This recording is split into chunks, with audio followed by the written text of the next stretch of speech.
Yo, Junkies, what's up? It's your boy Kishiro. We're back with another episode of Culture Junkies Live. Man, let me tell you, is there any, and I mean any, hyper Halloween theme than the Michael Myers theme from John Carpenter's Halloween? Obviously, if I'm playing that music, we're going to be talking about the Halloween movie that came out this past weekend. We're also going to talk about Daredevil Season 3, and also the surprise cancellations of Iron Fist and Luke Cage. And does this mean the end of maybe Marvel Netflix shows? Talk a little bit about Titans as well, but introduce who's going to be on the show with me today. It's just going to be the three amigos, me and Super Nerd Plus and Great Daddy Kuji. What's up, fellas? Ayo! Sorry. You all right, I guess. Have a good weekend, y'all. Hey, everybody. What's up? Johnny Patton, welcome to the show. Nicholas Autry, welcome to the show. No, you did not miss out last week. I should have let you guys know that we did not have a show last week. I got to go to the Pistons home opener, so I availed myself of that. But you know, moving forward in the future, we're gonna try and, you know, make sure that we make it so that nobody misses out on anything. And hopefully some pretty exciting changes moving forward on the show anyway. So who happened to catch the Halloween movie this past weekend? I did not get to go and see it. I didn't see it either. I'm gonna see it this weekend actually. Oh man, why did you have to wait? It was your girlfriend's birthday. She didn't want to see it until next week. That's why. And I what? was to see it with my best friend, but said you bet not go see it either without me. I said, woman. I'm looking right at her too. I'm getting a look at woman. I do what I want to do. What were you say? I go where I want to go. Well, yeah, something like that. It didn't work. It didn't work like that. So. Yeah, no, it's not quite working like that. Yeah. Bear me, woman.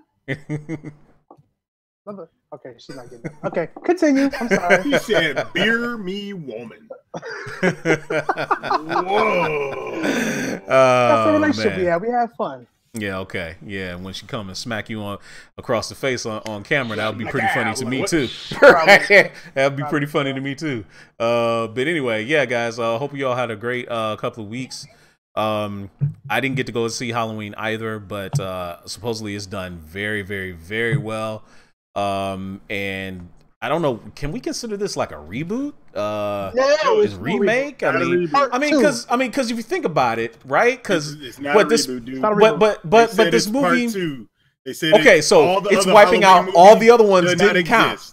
So Halloween H2O, Halloween 5. It's not canon. None of it's canon. Wow, like how do you, dude? This movie came out like 40 years ago. How do you wipe out all of that? Just like all of that. Just like that. So just wipe it out. Well, here's the thing though. I found out that Danny McBride was part of the writing staff. If you know who Danny McBride is. Oh yeah, that's Rogen's guy. Yeah. So he said in the interview I was reading, he said he felt like the other movies were kind of dumb, and he hated the whole sibling thing, that they were brother and sister. And it made more of a scary thing that he was just killing just to be killing, not just because he wanted to kill because that was his sister. So they want him to originally be the boogeyman, and that's it. He has no reason to kill. He just killed just for the fuck of it. So I kind of get that. I had no problem with this sibling thing, but I mean, if it retcons the Halloween 3, which that is not even part of the fucking trilogy. Is that the one where it's like one more day till Halloween? And Halloween. I think so, and they had that stupid mask on. Shamrock. Right. It was terrible. So everything's been thrown out the window, and even John Carpenter originally didn't want to do a part 2 when he only wrote it. He didn't direct it. He wrote Halloween 2. He didn't want to originally do it. So it's kind of like, hey, if he said this is golden, I'm all for it. And because he's part of the what's the word I'm looking for? He was on set basically as a consultant, so he was there the whole time. He gave him blessings. Baby, though, you know. Yeah, it's his baby project. It was his first. He's the one that wrote that music. There you go. John Carpenter, Big Trouble in Little China. John Carpenter. There you go. And you know, the legend himself, right? The legend himself. It's good to see, somebody who gives a blessing and it's like, hey, you know what? Let's do it the way that it should be done and all that stuff. And I like that he's a part of it. they didn't leave them out like certain creators. So you know what? Fuck it, we're gonna do it anyway. You know. So I'm not excited about it, but I just want to see it, see what they've done with it. Because like you said, retcons everything.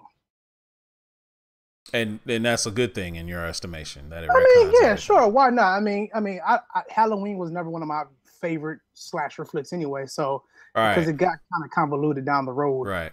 Well, we'll talk about that in a little bit. We actually got a lot of cool stuff to actually talk about. First and foremost, let's talk about James Fithian. What's up? What's up? Hand of Omega's over there on YouTube. What's up? Everybody that's out there on Facebook. What's up? Check in the chat. Share with your friends. Tag them in. Let's get to talking about Halloween and a bunch of other stuff. Like one of the things that I definitely want to talk about is some of the pictures for the Elseworlds crossover from the CW is getting ready to come out. Dog, did y'all see those pictures? Those are dope. I'm not gonna lie. John Wesley Shipp is gonna throw on his old '90s Flash costume. Dope. Boy, that is so freaking dope.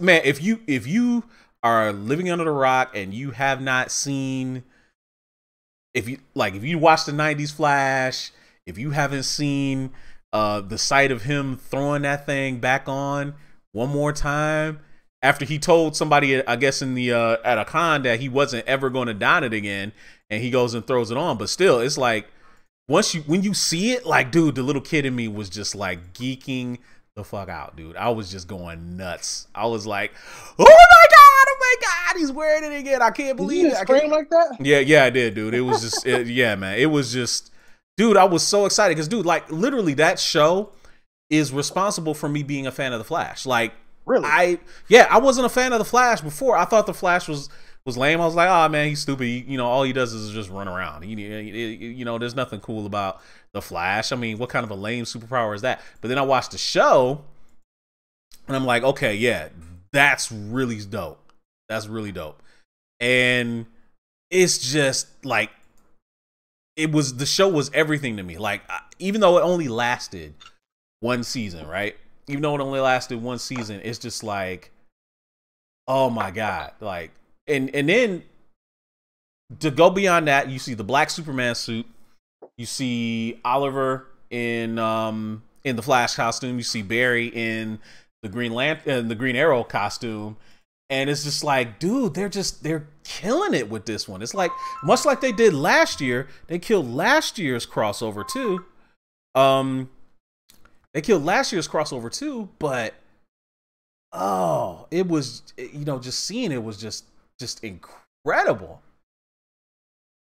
Funny thing what about did you guys think about it? So I'm sure everybody noticed that. What's my man's name? Play Arrow. I forgot his name. Stephen Amell. Stephen Amell looks amazing in the Flash suit. You're like, damn, he should have been Flash. Because he actually filled the suit out. I mean, that's just, I'm sure everybody probably saw that. Mm-hmm. And it's like, your man Grant looking, he probably, I don't know, he just didn't look right. He didn't look right in that costume. I always say he didn't look right in the Flash costume anyway. My man that played the original Flash, the actual Flash. Aren't you just a little biased though? Like, how am I biased? Please explain that. I mean, you just making fun of him because he's skinny and stuff. Like he's not. I don't know.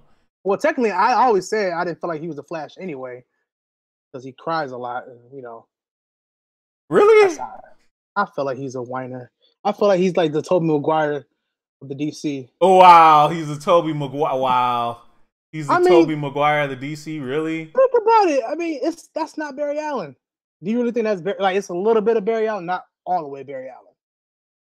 There's certain things that's like they kind of watered him down. It's like, come on, he's not that much of a crybaby. Doing that thing again, super I nerd. I know. Being that super nerd, it's a different that elitist. universe. It's a different universe. The elitist. Elitist. Being the elitist.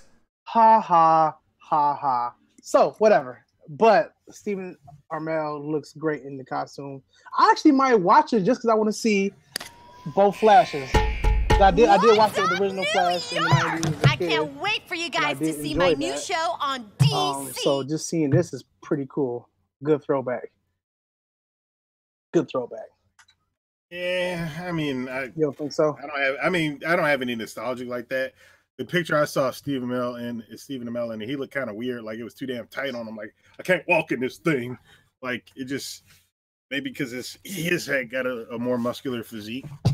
But I mean, I still kind of enjoy the Flash, but we're going to see if it's time for it to go bye-bye. Like I feel some of the other ones have been jumped over the shark and they missed. They got 8, and then now they become like, you really think that?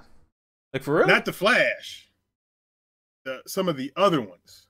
Like Legends of Tomorrow should leave and never be seen again. Legends of Tomorrow. Yo, man, look. Supergirl Legends, never hooked onto me. No, look. Arrow, I thought was great up until I've watched them all, right? I've watched them all. I've been watching them all this season, right? Jimmy P wants to know what you're drinking, by the way, super nerd. I've been watching them all. You're drinking a what? An Omega Blue what? Moon, mango, wheat, blue moon. I want to keep it something. Mango, wheat, blue moon. Okay. Yeah, something different, slightly. So I've been watching all the shows, right? And what you got to understand with Legends of Tomorrow. With Legends of Tomorrow, it's not going to be super dramatic. Like they tried the super dramatic angle with the first season. It was terrible. It was absolutely terrible. It just wasn't done right. And I think a lot of people want to put their own ideas about what it should be. The second season was a lot better. The third season was even better because they were just like, you know what? Screw it. We're just going to have a whole bunch of fun, wacky, wild adventures. And that's exactly what Legends has turned into. It's a fun, comedic adventure show where, just a whole bunch of crazy stuff can happen. And it's hilarious. Like, okay, this week's episode was a season premiere, right? They go to Woodstock. To, because, they unleashed a bunch of magical monsters. What could be at Woodstock, which is like, the hippie, happy, funnest orgasm, like orgy place on the earth, right? Mushroom, all the smoking, all drugs and sex and rock and roll, basically, right? They find that the monster that's causing trouble is a unicorn. Literally, it's a unicorn. Like, it's got like it, huh? Can I stop it right there? No, because it's like it's funny because it's like you're going to Woodstock and you're like, okay, what's this big bad monster and you see this unicorn and you're just like, what? And it's got like sparkles like flowing everywhere and stuff like that. It's crazy. And then but the unicorn is actually killing people. It's like it's goring through people. What it tries and attract virgins. Okay, and then literally runs them through and kills them. It's awesome. It was hilarious. It's hilarious. I got a joke for that too. So I'm going to jump in because welcome myself to the show. That's the microcosm of what DC's problem is right there. You can't go from one extreme to the other like that. And I think with Dido was saying that they kind of jumped the shark and were ate by the shark. That's essentially exactly what that pretty much what you're just telling me right there emphasizes exactly that. You have a company that's gone from we're not sure that people are ready for a female superhero movie to doing Wonder Woman and it works, versus Marvel that's like, hey, talking raccoon, talking tree, boom, here you go. Let's just think nothing of it. For them to have an entire episode dedicated to Woodstock and a unicorn is the essential catalyst for the episode and the foil for the team, is about as silly and goofy and that's the point. Like, dude, what the hell are you doing? Why? It's crazy. That's the point. It's crazy. It's hilarious. Like literally, the actors. What's his name? That I forget his name, but the guy that plays the guy was on Prison Break. The guy that plays Mick Rory, forget his name. But he literally steals every scene he's in. And that's fine. But it's going to the whole. A unicorn is the reason we're here, and this is what our whole. Dude, it's funny. Is based around is about as cheesy as you funny, can but it's funny, and that's the whole thing. It's like a lot of people accuse DC of taking themselves way too seriously half the time, right? This thing was just about as wet, and it's like last year's, like half of last year's episodes were really funny, wacky adventures. It was fun, it was comedic, and they're just having fun, and it doesn't take itself seriously at all. fun and jumping the shark. And that to me sounds like it's jumping the shark.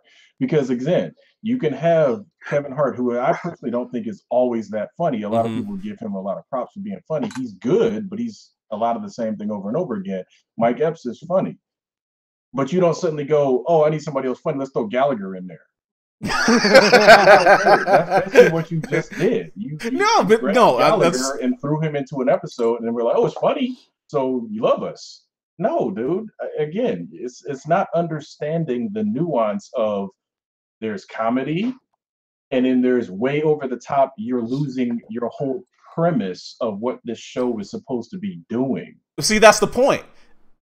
The show's premise is so ridiculous in its principle that they decided to have fun. Because when they tried to be serious and say, oh, it's going to be an adventure show and they're going to go back and forth in time and fixing all these things, it got to be dumb.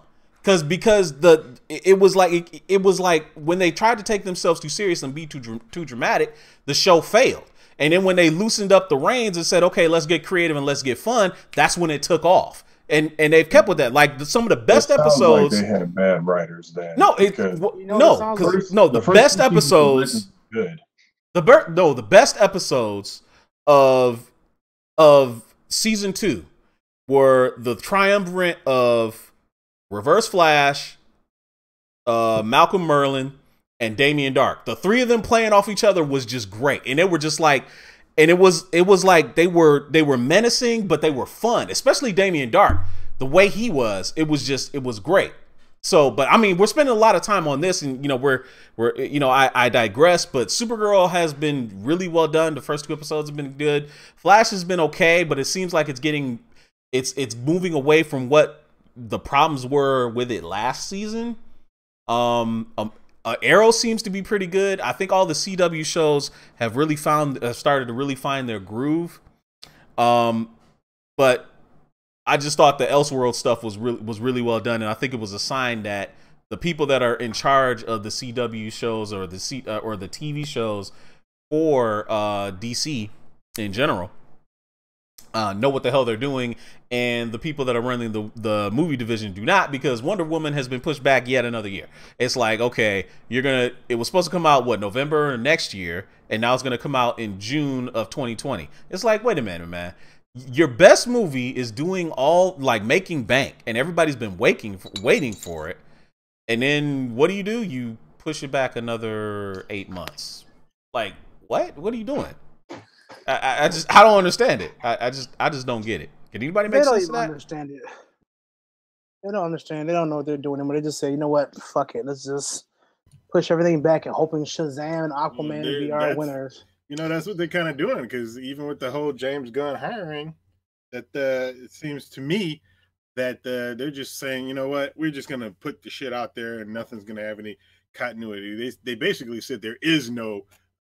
Recently, at least what I saw, no DCEU. It's not going to be any cinematic universe. It's just we're putting out movies with our characters in it.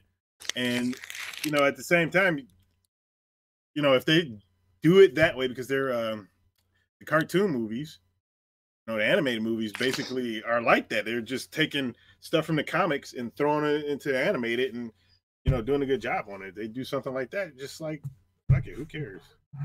Hey, Wakandan Hulk over on Twitch says something that kind of has got my head spinning a little bit. There's a rumor out there that Supernatural might be crossing over into the Arrowverse like they did with Scooby-Doo that one time. That'd be wild if that actually ended up happening. I guess. Yeah, that would be wild. I haven't watched Supernatural. How has that show lasted so long? I don't know. It's like, I mean, dude, it lasted from the WB, because it started over there with Buffy. Followed it over to the CW. Never watched it either. Outlasted Buffy and is still going strong. What is it like? Is it went on 15 years or something like that? It seems like it's on season 14 right now. Season 14? Damn, this is just ridiculous, dude. But anyway, let's get to the crossover though. You got to bring Constantine. That's the only way. That's true. That's true, and that's true. Other than that, it's a stretch. It might be a stretch. Isn't Constantine supposed to be on Legends of Tomorrow? He is. I like to call Legends of Tomorrow another episode of Super Friends. You're not wrong. You're not wrong. It is a good show though, man. I really like it. But anyway, we'll talk more about the DC TV shows a little bit later. Let's get back to Halloween. Halloween. Sorry, hold on a second. Let's get back to talking about Halloween the movie. Halloween as a film franchise has been out for 40 years. You know, started back in 1978. Now it's 2018. Is this the best follow up ever? And like GQ, did you get to go see Halloween? I was talking to the guys, or if anybody else got to go out and see Halloween. I have not had an opportunity to check that out. I probably are you wanting to go? It's not this weekend. I probably will be doing that sometime this week or this weekend. Yeah. So, but I'm looking forward to this one, to be 100% honest. You're not? Why not? No, I am. You are. I'm sorry. I am because it's Halloween. Like has had its ups and downs. Obviously, the first two movies were good. You know, all the way back in the 70s and early 80s. Halloween 3 was garbage because it made absolutely no sense. It was like, why do you even call it a Halloween? Right. But, and then after that, like the ones in between 4 or 5, Curse of Michael Myers, and H2O, and all the goofy reboots they tried to do. Now, the Rob Zombie stuff was good. I like the Rob Zombie stuff with Tyler Mane playing Michael Myers, because I mean, you get a 7-foot dude, a former wrestler playing Michael Myers. The intimidation level is like a top tier because this dude's bigger than everybody else, stronger than everybody else. It made you actually like, dude, now I'm scared of this guy. Because before it was like, okay, he's just a big dude that doesn't talk in a mask and he's running around killing people. Mm-hmm. When you saw the Tyler Mane version, it's like, oh, this dude's like, about 1.5 feet taller than everybody, outweighs everybody by a couple hundred pounds. Now it's like, yeah, I get it now. But before, it was like, dude, somebody just stop shooting at his body, shoot him in the head. Type of thing. See, and that's part of my problem with it. Jason is supernatural. Michael Myers is just a guy, right? Why can't you shoot him in the head? Well, if you want to go, the whole backstory was it was a cult, the Thorn, and it gave him supernatural powers. That's hence why he didn't die. If you remember, like Curse of Michael Myers, I believe they explained. Well, I guess there's two different. Oh, but see, that doesn't count now. That doesn't count anymore. So I guess the director's cut, there's him being he was like an assassin for the Thorn cult or whatever, and he as a baby he was cursed or whatever, and he gave him supernatural powers. Then there's another. I think there's a TV edit. There's one where scientists was cloning him. And that's why you got multiple Michael Myers. So it's like it was two different ones. Yeah. What? I remember the TV edit. It was bullshit. What? It sounds ridiculous. Yeah. They went all over the place on that franchise. And that's the one Paul Rudd was in. That's the first time I remember seeing Paul Rudd was that movie. Yep. Oh, okay. Q actually got to see it. I wish he could hop on, but Q went and saw it, and he probably did another one of his fantastic Q reviews about it. But yeah, so this movie wipes out all the other Halloween movies and it kind of officially becomes Halloween 2 or 2.5 ish. Okay. Laurie Strode, Jamie Lee Curtis is back as Laurie Strode. She looked like she's like just become a complete recluse. But I admit, I am looking forward to seeing this film, and I didn't really watch the first Halloween because. Oh Lord, here we go again. First, you never seen Fifth Element, now you never seen Halloween. Yeah, I did. I mean, dude, I love the theme. The theme is absolutely awesome, but I don't know. I was more of a Friday the 13th guy. I thought Michael Myers was kind of lame because I thought he was just a guy. And well, even so, I mean, I watched Halloween because I love horror movies growing up, but I still watched his movies, but he wasn't, as scary as people said he was. But I still watched his movies. What's your excuse? I just don't really. I'm not a big horror junkie, so I don't really watch horror films like that. I just don't. you know, as far as Fifth Element goes, I kind of just have no excuse. But we're not gonna beat that dead horse into the ground. We're gonna move right along. We're gonna move right along. So, if can this thing is already 40 years old? Can this thing just keep on going forever? Like, really? I don't know. I don't think so. I mean, let's see what they would do after this. Because, like I said, none of us seen it, so I don't know how the outcome is going to happen. So if this a turn in the outcome of Laurie Strode is going to live or die, and they set up a whole nother thing, I mean, I don't know. I don't think it could be, because you saw what happened when they rebooted Friday the 13th. It was that, and that was it. The one with what's his name? Not the other brother from Supernatural. I saw that one. Right. Yeah, I saw that one. I saw that one. It was okay. I think really that great. Go ahead, D. No. Go ahead. I was just gonna say I saw that Friday the 13th too. Yeah. A year later, they rebooted Nightmare on Elm Street. That was terrible. It was the same. I did not watch that. That one I skipped. I was like, I don't know if I can do anybody besides Robert Englund playing Freddy Krueger. It was the same movie. I think that's the issue, though, and I think that's where, I mean, like, for example, Robert Englund is Freddy Krueger for a lot of people. That's just how it goes, because Freddy's personality was so much ingrained in Robert Englund's performance. Jason and Mike Myers are interchangeable because, again, they're behind a mask. There's not much to it. It's just, you know, here it is. Here's Jason. Here's even Leatherface to that extent. But the funny thing is, when they tried to reboot Texas Chainsaw Massacre a couple years back, probably almost 10 years now, it didn't work. There's something about the original versions of these, because a lot of them were the first of their kind. I think, Q just said it in the chat. John Carpenter kind of started it all with Halloween. You know, it was the first of its kind in that regard. The whole slasher genre coming from, you know, those four pioneer films, essentially. So it seems really cheap when you try to reboot them, because it's like they're the originals. They're the ones that started all of these other copycats and all this other stuff that you see coming behind it. And in the case of Freddy, to me, you can't reboot that one because Robert Englund is Freddy. He's too much the character.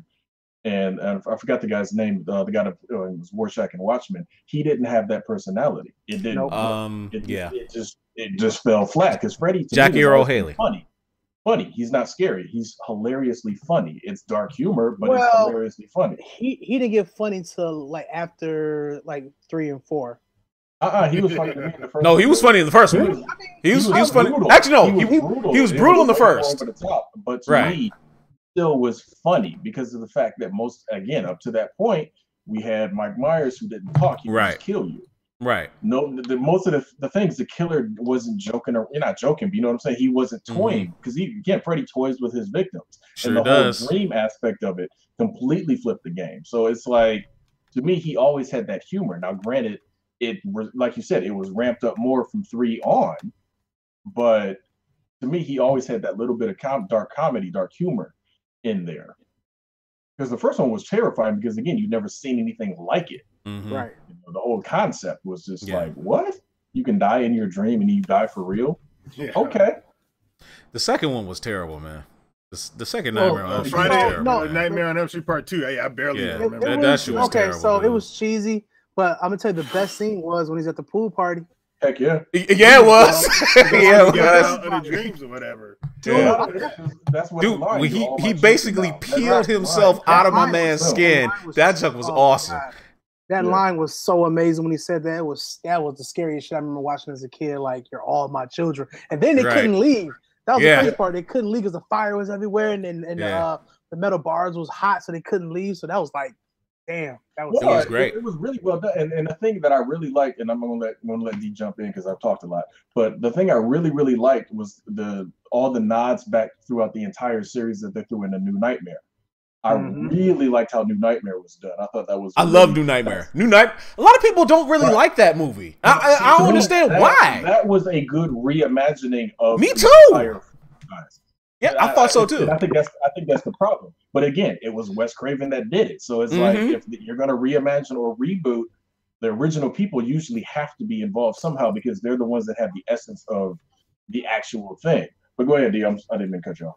I wasn't cut off, I don't think. I mean, when it comes to all the slasher movies, a lot of people don't have as high as respect for Michael Myers as they should, because he is the one that started them all. Jason came after Michael Myers. Freddy came after Michael Myers. They all came after Michael Myers. Mm. So, like, it does seem to me that though he would he be considered the granddaddy of the slasher movies or the king of slasher movies? Yeah, see, and that's why I wanted to ask. Did Texas Chainsaw Massacre come out after Halloween or before? Because I thought Halloween was. I think it came out. Hold on, let me look, because I think it came out. I think, yeah. Yeah, wasn't it like 74 or something like that? I think Texas Chainsaw predates it by a couple of years. Like 76, I want to say. Yeah, something like that. 76. Yeah. Well, yeah, okay. Texas Chainsaw Massacre was actually 1974. But it was a little bit different. It wasn't when it comes to slasher movie. It was. Oh no, that was crazy. That was crazy family. Yeah, it wasn't a slash. It wasn't a slasher movie. That's why when you call them like. No, the terminology didn't come until Halloween. Yeah, most definitely. Yeah, because it was because that was really what started the slasher movies. Right. There was tons of them in the 80s. Tons of them after that. Yeah. Tons of them. Because after Friday the 13th came out, you had Sleepaway Camp. You had Chopping Mall. I would call Chopping Mall. I love Chopping Mall. Chopping Mall is one of my favorite horror movies. That is hilarious. I remember when you actually showed that to me. I was like, dude, what the hell is this, man? Chopping Mall is hilarious. But I'm trying to think. Was it Prom Night? Jamie Lee Curtis was in Prom Night? Yes, she was. Yes, she was. You're right. Yes, she was. That's why she had that moniker, because of the fact that she was in a lot of those films. That's true. Carrie doesn't count though. Carrie is more of a no, it's not a supernatural horror. Destruction. What was the other one? Anyway, it was another Stephen King movie, but it was the one with Christopher Walken. Damn. Yeah. It was a King flick. It came after Carrie. It was like he had was it telekinetic powers? No, not telekinetic. No. Yeah, it was telekinetic. I know what you're talking about. Firestarter? Not that one. He was an angel. He was like a dark angel, basically. Yeah, black. He was walking with black hair. God, I forgot the name of No, it wasn't that either. It was like an early 80s film with Walken. Yeah. No, not the prophecy. It wasn't the prophecy. It was something else. Stephen King movie. No, it was something else. It was something else. Christopher Walken. I'm looking it up now. I'm looking up right there. Me too. You are. Okay. It was. Was it Dead Zone? Yeah. Was it Dead Zone? Dead Zone wasn't. Hold on. Yeah, it was. It was the Dead Zone. It was the Dead Zone. Yeah, it was the Dead Zone. I think it was the Dead Zone with the Dead Zone. What year did that come out? 1983. Hold on. Hold on. How the heck you pulled that one out your butt, but you ain't seen Fifth Element? Well, those ones I seen. Fifth Element I just didn't see. I don't remember. We need to drag his ass over to somebody's house, pop that movie in there, and say, "Look, you sit your ass down and watch this movie right now. You sit down right now and watch this movie right now." Wow. Okay. Yeah, like y'all make me watch Batman and fucking Robin and shit. The one with How have you not? Wait. That was the first time you'd ever seen that? Yeah, I never seen it because I didn't. After that, I was done. After that, remember y'all made me watch it in your basement. I remember. Yeah, I was like, I can't believe you let me watch this, but I've never seen it in a movie. the last Batman movie I seen was. How did you escape? How did you escape that? And like, because it was like the Batman movies were like they were like must that was see. That was the premiere movie at the Star Southfield. Sure was. We had the Batsky boat and everything out there. After Val Kilmer, I was like, I'm done. I got you. You know what's so I funny? like the Val Kilmer movie, man. I don't know. Back in the days before it was digital, they literally had to have 18 prints of that film delivered to their theater so they could show it. Like, and them boys was on lock too. Them boys was on lock. Like you could not. Only other movie was My Best Friend's Wedding with Julia Roberts. That was the only other film showing on that night. That's true. They had that bad boy in 18 screens. That is true. It was literally you called up to the theater. Batman and Robin showing at 9 o'clock, 9:10, 9:20. Oh, look! Marcus Smith. Look. Marcus Smith in the chat. He hasn't seen He hasn't seen Fifth Element either. Solidarity, brother. Holy Solidarity. Moses. Solidarity, brother. Solidarity, brother. How do you do that? Whatever Culture Junkies, nerd, geek, whatever card, y'all got to turn them bugs over. I don't think so, man. Just for not seeing one movie. I don't think so. I get that could be the geeks that they say they are, and I guess just sci-fi just must be low on the list. Man, look, I'm a big sci-fi guy, and that just doesn't mean I don't touch everything. Just watch Star Trek and Star Wars. Just shut up. Oh yeah, shut up. Right.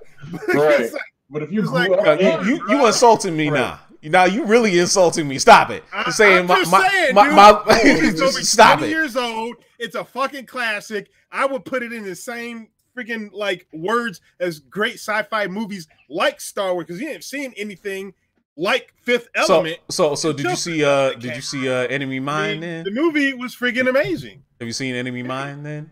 I've seen Enemy Mine. I saw Enemy Mine when I was in single digits, bro. My dad's a sci-fi writer. He's a nut. I watch sci-fi movies. I watched fucking Dune when I was fucking in single digits. All right, so all right, you got me then, because you really hardcore sci-fi then. Okay, you got me. All right, you gonna see Dune, because I watched Dune, but Dune was weird. Dude, Blade Runner. I know we getting off tangent. Ex coworker of mine was watching Blade Runner for the first time. Dude, Blade Runner put me to sleep. I couldn't. What? Dude, I was like, I couldn't. I couldn't watch it, man. Until I got a little bit older, though. I'm not gonna lie. Yeah, man. I don't know. It's a slow burn, dude. No, it's a slow burn, man. Not only that, you got to figure out which of the 4 versions you were watching. True. Yeah. Yeah.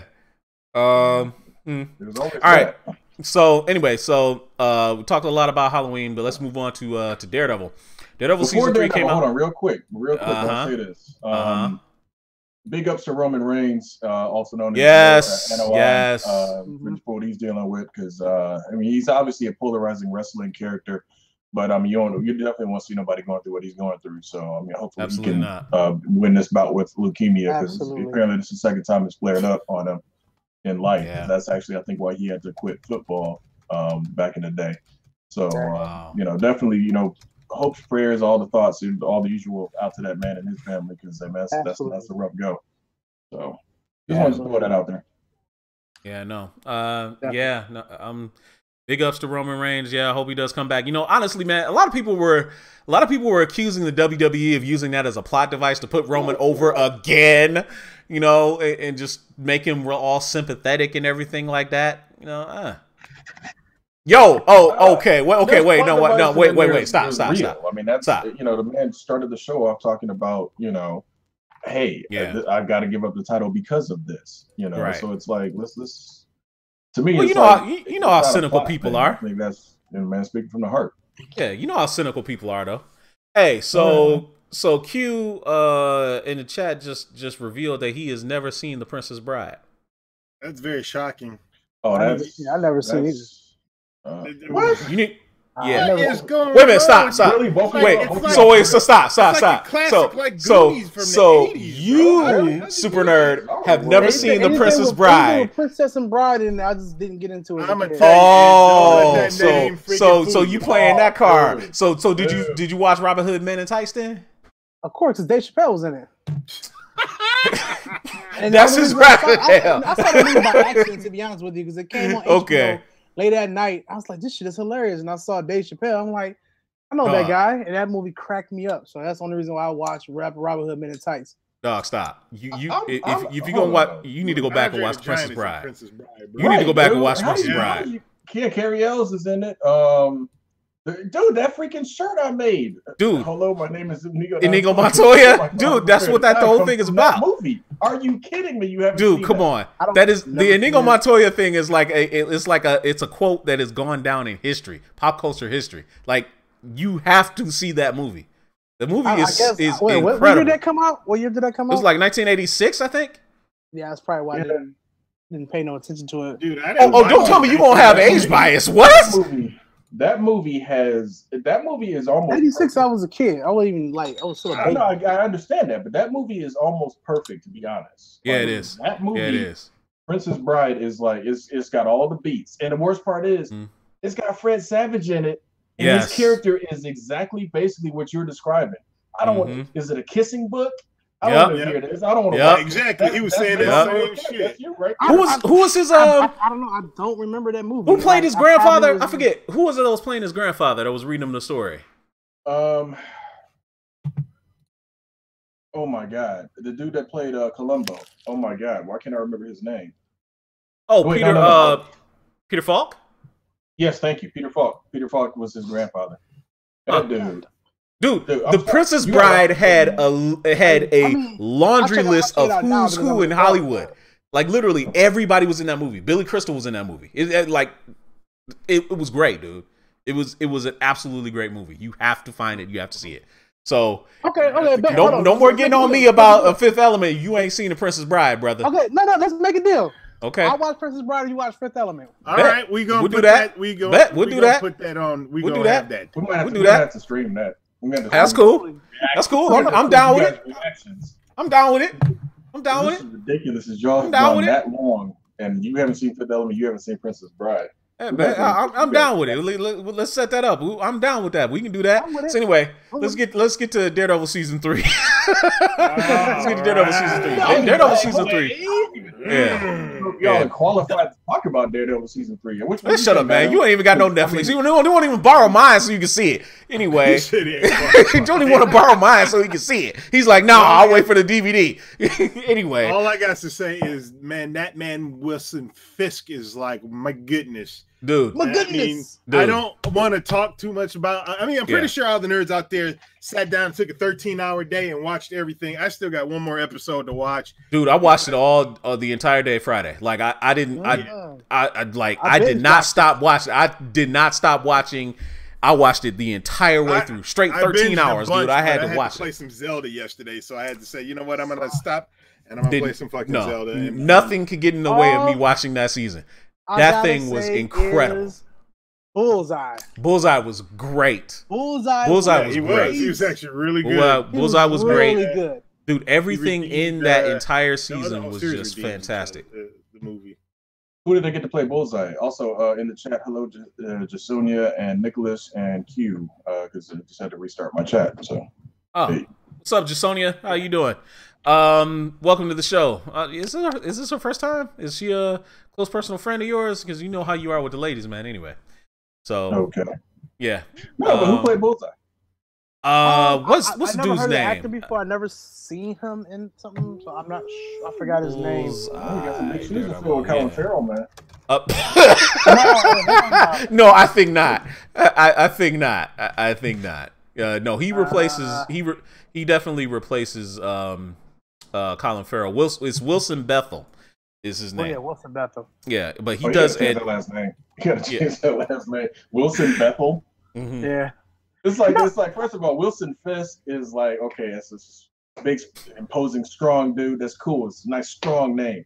Wilson Bethel. Yeah, doesn't work right.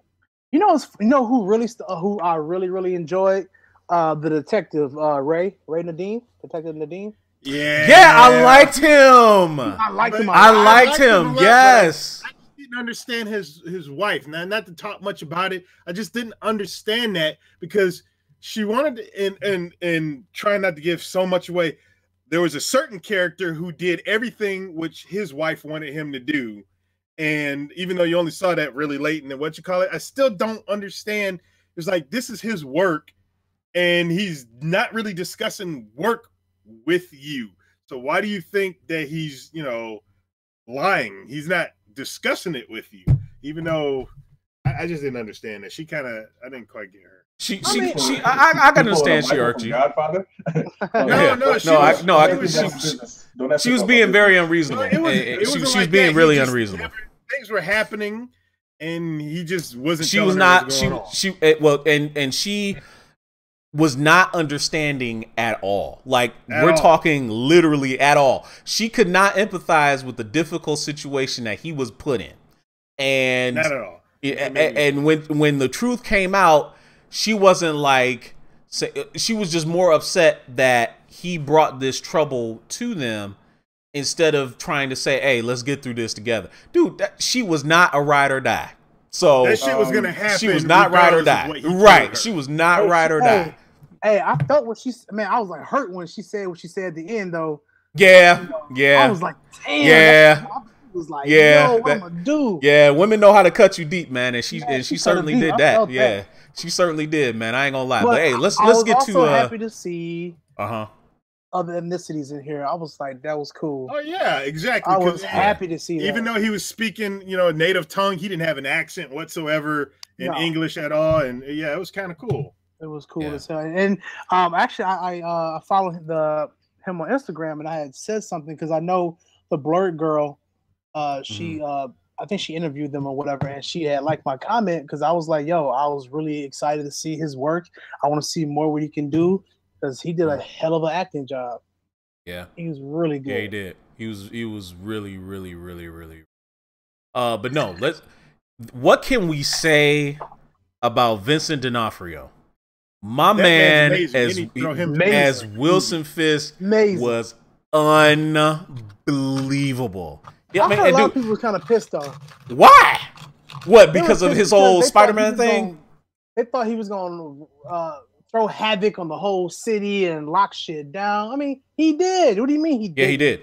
Yeah, he completely did. He fucked up. If you know, because it is basically the Born Again. It was basically they basically did Born Again and Guardian Devil at the same time. But what was so amazing about his performance and the way, I mean, if he played out the master strategist that Wilson Fisk was, like literally, he was playing chess while everybody else was playing checkers. I kid you not. And he put them in a gambit that they could not get out of. Like, and he knew, and everything fell exactly the way he predicted it would. Like, he was playing. So he 5 steps ahead. Yeah, so he did a reverse kind of Monte Cristo then. Yeah. Yeah, kind of. Dude, I just want to know how in the heck this Spider-Man can, because like I know he started off as Spider-Man villain, and if he is as cerebral as they have based him to be in this series. How in the fuck does Spider-Man do anything? He overpowered him because the writers write it, and the writers, the writers too. See, like Kenshiro said, man, it's all about the strength factor. Yeah, that's usually where it comes down to. They get the fisticuffs. Fisk is a big, strong dude, no doubt, but Spider-Man is still an enhanced human, so he can't beat that. Yeah, type of like fight. Fisk can knock him around, but he can't beat him straight up. Yeah, he just can't. Hey, dude, the ending part though, of Bullseye. Yeah, it's great. I haven't watched that. I still got one more to watch. Oh shit, that's right. When you watch it, you'll be like, okay, this is great. I gotta finish watching the Titans, and then I gotta finish that. So and then I gotta play some Zelda before I go to sleep. Yeah. So when that end part though, you thought they was gonna say what I thought they was gonna say, but they used another phrase though. Yeah. Because we all know what he has. Yeah. And I was like, oh, they could have said it because technically, technically, they wanted to say it. They wanted to say it, but they couldn't say it. But anyway, but no. And I did love Charlie Cox's performance as Matt Murdock. I thought he did, and he did a phenomenal job as well. I mean, just the entire story, the way it played out, was just absolutely fantastic. It was like, like, dude, you had to watch every single second. It grabbed you from the beginning. There was no real letdowns. Although I'll admit, Karen Page was still kind of annoying. Karen Page was still kind of annoying. And I still think she got elevated a little bit more than she really should have. Take nothing away from Foggy Nelson, because Foggy, Eldon Hansen I love that guy. Yeah, I literally he came a long way. Yeah, he has. I love that guy. He like, I want to see him everywhere. I mean, just the dynamic between him and Charlie Cox playing against each other. And I love the fact, you saw this season that Foggy finally fully accepted Matt for who he is. And like, even when people should have been mad, like everybody should have been pissed. Like Karen was justifiably pissed at Matt, justifiably. Like when he wouldn't come back and like let them think that he was dead, Foggy was like, okay, yeah, I get it. And then Karen was like, no, I'm mad at him. I'm done. I'm like, you wanted to just go like, right upside her head anyway. But dude, it was just it was just a phenomenal job, and you know we have to unfortunately address the other.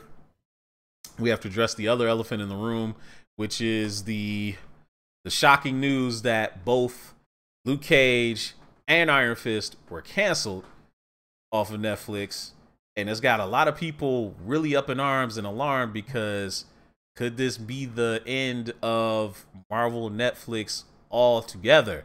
There was a report today, earlier today, that was saying that, you know, talking about the funny numbers behind social media posts being created around Daredevil, being created around all the Marvel Netflix shows, even Jessica Jones, and they're saying the numbers are trending downwards, and somehow they might get canceled. Now, I think it's crazy to I think they're going to cancel it. I think they're going to cancel it too because they know the deal is about to end, and they're not going to do Marvel any favors. They're just going to let Disney just take them, just create and do their own thing, which honestly, you know, everybody would love to have anyway. But we all know Disney is a family brand. So GQ, you as the Disney stockholder that you are, do you see Disney carving out a niche for these more mature-oriented programs? They've already done it, dude. We might not. No, for their streaming service. We might not see it on their public face right now. They've already done it. Let's just be real. If you can in-house produce your own thing and make it successful and reap all the money and the benefits and the advertising dollars and all that sort of thing, why would you let Netflix get involved in that? So once all these other contracts are done, because again, Marvel, brought Daredevil and the other, shows to Netflix because of the fact that at the time, because we were looking back, 4 years ago now, maybe a little bit more. Yeah. Netflix needed and was starving for content because this is before Netflix got big dog and big boy pants on and started making their own stuff. True. Orange is the New Black, all these various shows that they actually do produce themselves. But at the time, they needed whoever could come their way and, hey, we got some content. We need to get our subscriber numbers up. Because again, at the end of the day, for Netflix, that's all it's about is subscribers. So Daredevil, big draw for them, big pull. Jessica Jones, maybe not so much, whatever. Defenders obviously didn't do all that great. But essentially, you had the strong name of Marvel on this. And it's like the only place you can get Daredevil and all these other sort of, shows is on Netflix because Disney's not doing anything with them in the movies. So huge draw. People subscribe to Netflix to watch Daredevil, blah, blah, blah. You're getting to the point now where it's like Netflix doesn't need that as much, and it's a strong cost for them because again, they got to put some money up to do these shows. So Disney is gonna be like, look, we want to, because again, they never lost the properties, obviously, but it's like we're gonna just go ahead and do this ourselves and put it on our streaming service so we get our subscribers up and all that other sort of thing. Netflix doesn't really have a real leg to stand on in this because there's no leverage on their end because they probably don't want to spend the money to keep these shows going if all it's going to do is just, get snatched up whenever Disney's ready to take it. So I think that's what you're running into. You're running into a situation where Disney makes money, and if it comes to, hey, carve out a division for our streaming place to make these street level heroes or whatever, they might end up making their way back into the films at some point. That's how we'll do it. So I think that's what we're going to run into because again, every streaming service has parental controls. Disney is not going to be an exception. So I guarantee you they're going to have those different tiers of content where it's like you got your kid friendly. It's going to be like video games. You're going to have your kid stuff, your teen stuff, your more mature stuff. So let's just be real. They're not going to miss out on the opportunity to make money. That's maybe only the reason why, maybe because I've been told that Disney is not going to be having any mature shows or whatnot on their service. So that kind of gives me a wonder if these shows are being canceled to be put on their service, because there is a possibility that does happen, but they change the tone of the show because even though I enjoyed season 2 of Iron Fist more than I did season 1, it still kind of felt like I was watching some during the fight scenes, mind you. And though they were better than season 1, it just reminded me of Power Rangers a little bit. And it is not difficult for them to lighten the mood even more. And Wait a minute. Who reminded you of Power Rangers? Iron Fist. The fight scenes in Iron Fist. What? The fighting scenes in Iron Fist reminded me of Power Rangers from time to time. The choreography, the way they were fighting, reminded me of Power Rangers. Okay. You just got nameless, faceless guys coming out of nowhere and getting the shit beat out of them pretty fast. That's basically what I'm saying. It wasn't like, besides Davos, there wasn't really anybody there actually putting up a fight with Iron Fist. You just had nameless, faceless thugs getting beat up, aka putties or whatever the fuck they were called during the rest of the I have to admit that made me laugh. That was pretty funny. That's what it kind of reminded me of. So okay, they could lighten it up, but from my understanding, there's no mature stuff on there. So if they cancel Daredevil, then I don't know. Part of me just feels like the shows being canceled are done. They're not making anything else with them. I'd like them to continue it on, but we don't know. If what they say is true, then and I hear you. There's two options: no show or a lighthearted show. We'll see, and that's what I would be afraid of. Of them lightening the show to basically to fit on the streaming service. Because I thought the tone of Luke Cage. A lot of people. I've been seeing a lot of chatter. There've been a lot of black people that were not necessarily happy with the second season of Luke Cage. I thought it was great. I loved it, but a lot of people just, kind of were not feeling it. A lot of people weren't even really feeling the first season, especially after Cottonmouth died. After Cottonmouth died, a lot of people just kind of rebelled on the show. They were like, "Oh, this show's terrible." And justifiably, Diamondback was not a great second villain. I thought Bushmaster was a really good villain. I thought Mariah was a much better villain in the second season. I just thought it was a really good conflict. And Iron Fist season 2, while it was leaps and bounds better than season 1, admittedly it did have a lot of problems. But could they do just a Heroes for Hire show? Sure, I think it would be fantastic. And if they're saving that for the Disney streaming service, sign me up. I'm down with it. I would certainly love to see if they do move it over to the Disney streaming service. I would love to see a lot more cohesion between the worlds of the Marvel TV shows and the Marvel movies cinematic universe, because we know they've been kind of loosely affiliated. We know they are part of the same world, but you don't get as many of the Easter eggs as you would get in the movies. I kind of like to see more overt Easter eggs moving forward if they do actually bring them over, because I heard because Hand of Omega even brought this up over on YouTube. He said he would have loved to have seen Mariah Dillard, squaring off again with Fisk. That would have been fantastic. Yeah, that would have been fantastic. It would have been really good. Yeah, I mean, just the black villain. They kill off the hero, so they kill off the black villain. Right. But it was just the thing, though.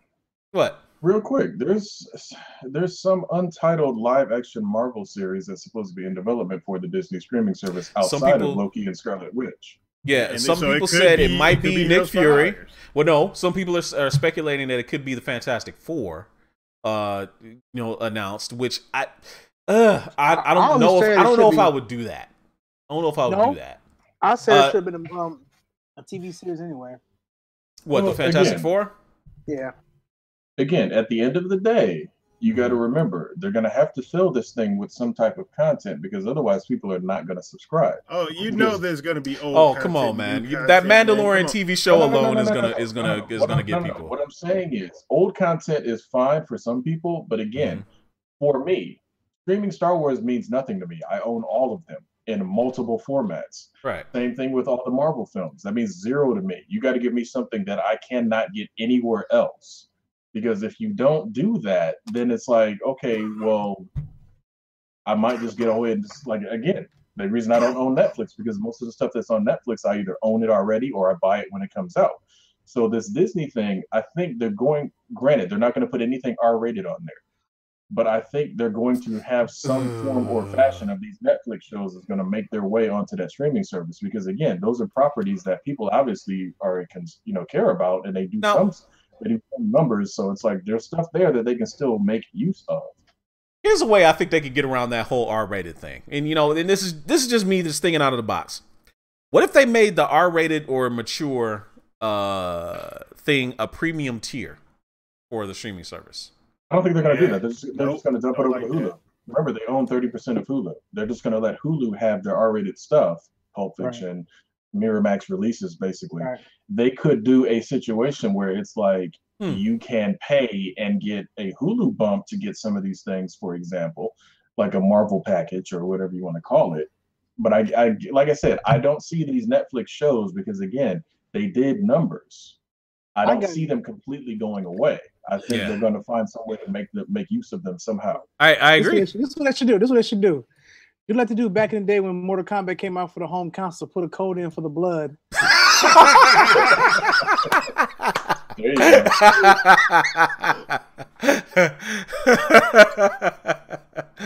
Oh, that's pretty good. But Hannah Omega brings up a good point. If paid tiers work on Amazon Prime, they might be worth doing for Disney. So, but you also bring up a very good point. Amazon Prime, no. Well, no, because the anime tier didn't work. But a lot of people were paying for. A lot of people were doing the CBS All Access. A lot of people are doing the Stars. A lot of people are doing the HBO. That's a paid tier. For you to have it all in one. Yeah. So this would just be a separate flavor. But GQ brings up a great point. They could just put them all on Hulu and be done with it, seeing as how they have controlling interest on Hulu. And actually doing it that way would probably open it up to, I don't know. Is Hulu's install base smaller than Netflix now, or is it just as big? I don't know. I don't know. I'd have to look at the numbers, but I'm not sure. But that is definitely an avenue. It depends on how much. I think what it is like obviously their streaming service is going to be more kid friendly, more whatever their standard Disney fare. Mm-hmm. Again, for the longest time, they owned Miramax, and it's like Pulp Fiction and all those various films, whether you want to say it or not, are Disney films. So I think they're going to treat Hulu again, and who knows? I forgot which of the other companies that are in Hulu, but if they got 30% of Hulu, that's still a good chunk of change coming their way. So if it's essentially another Miramax situation of Hulu is our other arm that, does our dirty work, so to speak, I think they might end up going that route. Be like, and that'll be a big draw if it's like, hey, you want to keep up on these MCU tie-ins and various things, especially if they start making them, have more crossover.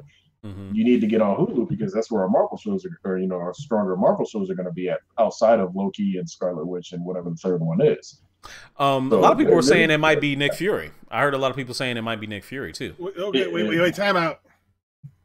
Nick Fury, and is Samuel L. Jackson supposed to be in this? Yeah. David Hasselhoff. Stop. No. Bring the Hawk back. No, but no, I heard it was supposed to be Nick Fury, but yeah, doing on Hulu does seem to be the most prudent thing, especially since the Runaways is already on there, and that's a Hulu exclusive.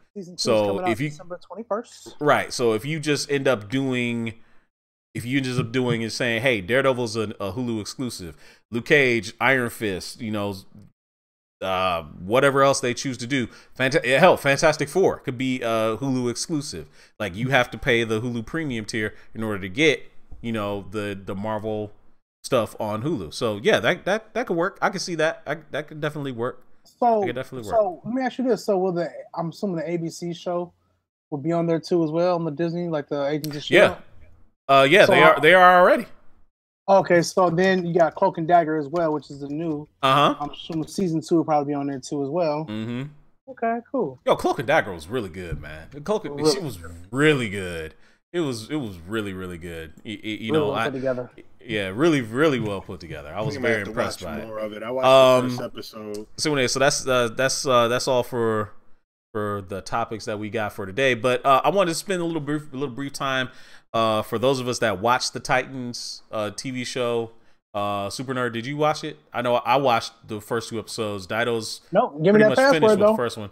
Yeah, we'll talk after this. I'll hook you up and you can start watching. I told you all the stuff that I got on my Plex, man. Wow. Hell yeah, I told you I don't pay for streaming service. I borrowed them. You just like your boy Megashawn, man. just to take. That's why we've been best friends for so long. We're just to take her. So you learned all them bad habits from him. Anyway, hey, yeah, Titans is out. It's been out for 2 weeks. It's been out for 2 weeks, and we won't spend a whole bunch of time talking about it. I'll just be really brief, seeing as how it's already after 10 o'clock, and I'll put on the music, but really brief, so we can talk about Titans as a show. I like it, kinda. There is explanations for Starfire's attire. She will get a better outfit later in the season, so she's not a total loss. I think the show is still trying to find itself. The first couple episodes were really brutal, over the top, but you can understand. I mean, like, almost gratuitous. Would you say that too, Dido?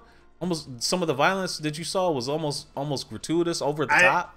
Yeah, I didn't quite understand Robin, because was he murdering them? Because like I saw a couple of neck stabs. Yeah, you would think he was murdering them. I think he just did great bodily harm to them. Like, that's what I was thinking. Almost an unbridled rage. He had quite a bit of blood on him after he was done. Yeah. So I was trying to figure out like what is going on, man.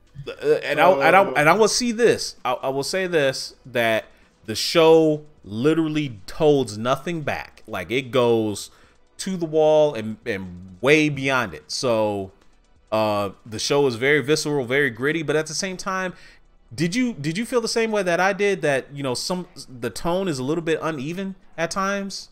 Like, it gets super serious, and then it kind of goes down to being kind of wacky, funny, that type of thing. If you're talking about the second episode, then maybe, because the first episode definitely had not had that yet. You had some kind of fucked up shit with Raven and her mom, and then going to Dick Grayson, and you finding out like his double life, and then just Starfire not knowing what's going on, and her trying to. She beat the shit out of the guy. I think she killed him, the guy in the hotel, and then. Oh yeah. No question. Shit that I seen. No question. But no. You'll see it. You'll see it. LGZ is there. She'll be back next week, for the Halloween episode of Culture Junkies Live, which will be next week, Wednesday, 9 p.m. Eastern, 8 p.m. Central Time. We're gonna go ahead and get ready to get out of here. Get ready for the Halloween weekend. Anybody gonna dress up for the stream next week? I'm not gonna do it. What, dress up for the stream? Yeah, dress up for the stream. Like, I can do that. The fandom should come. Where's the fandom? We should bring him on. The fandom? You get it right, man. The fandom. Wow. Fandra, you know what I mean? Wow, this dude. Hey, I haven't seen that dude in a long time. Shit, I forgot who he was. Shit. This guy. Everybody's saying, yeah, we should dress up. So I don't know. We'll have to figure out something. Maybe we'll get all Jason hockey mask or something like that and wear it on the show. I don't know. We'll figure something out. But anyway, guys, it's been great talking to you guys. It's been a fantastic show. We want to thank you all for joining us. Make sure you're back here next week on YouTube, Twitch, or Facebook. And join us for the next episode of Culture Junkies Live for my boys GQ, Super Nerd Plus, and the great Dadakuji. I'm Kashiro. We'll see you guys later. Peace. Peace, everybody. Peace, everybody. Hair grease, everybody. Peace. Put him up.